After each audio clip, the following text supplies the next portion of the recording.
In 2012, Zuckerberg wanted to buy an unknown company for $1 billion. The tiny startup was making no money and had only 13 employees. Even his COO begged him not to do it, until she saw what happened next. Picture this. April 2012. Facebook's preparing for the biggest IPO in tech history. Instagram, just 13 employees in a tiny office. But something was happening that would change social media forever. It's a company that, as of a week ago, didn't even have office furniture. Instagram's 13 employees work out of a conference room in Silicon Valley. Today, these young entrepreneurs are worth more than if they'd won the Powerball. Basically, you're counting the number of employees on your hands, and those people are definitely walking away with a lot of money. Twitter was circling. They wanted Instagram badly. The photo-sharing app was exploding with users. Everyone in Silicon Valley knew whoever controlled Instagram would dominate mobile. The clock was ticking. Mark Zuckerberg knew he had to move fast. Over 3 days, he met secretly with Instagram CEO Kevin Systrom at his Palo Alto home. No lawyers, no bankers. Even Facebook's board was kept completely in the dark.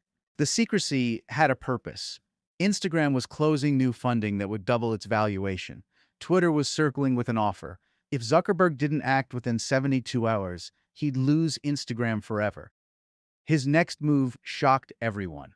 Anyway, so sort of the amazing thing is that the Thursday before the deal was struck on a Sunday night, a bunch of Silicon Valley investors put money into the company at a $500 million valuation, which already seemed, pretty high to sort of people accustomed to normal ways of valuing companies.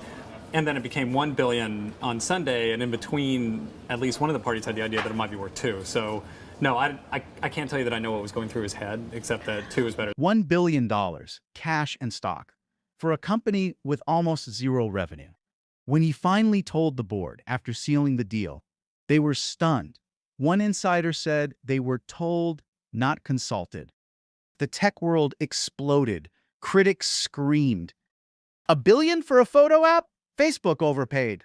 Everyone thought Zuckerberg had lost his mind before the IPO. But they missed what he really saw.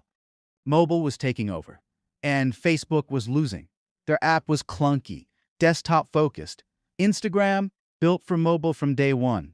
This wasn't about photos, it was about survival.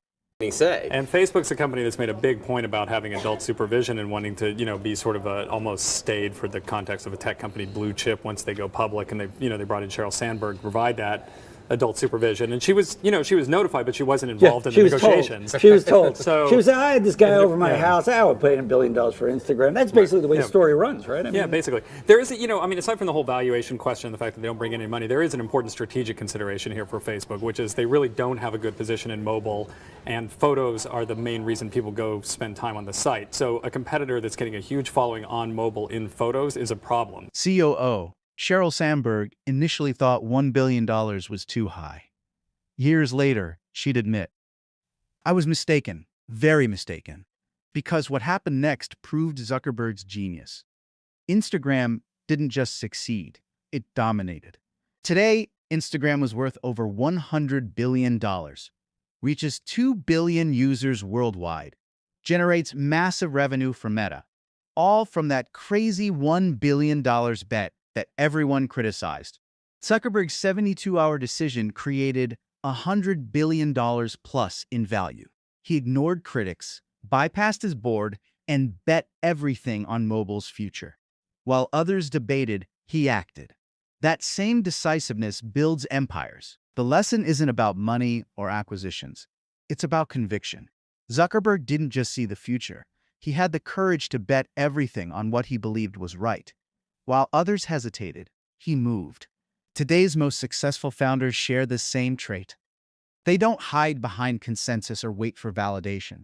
When they know something works, they share it boldly.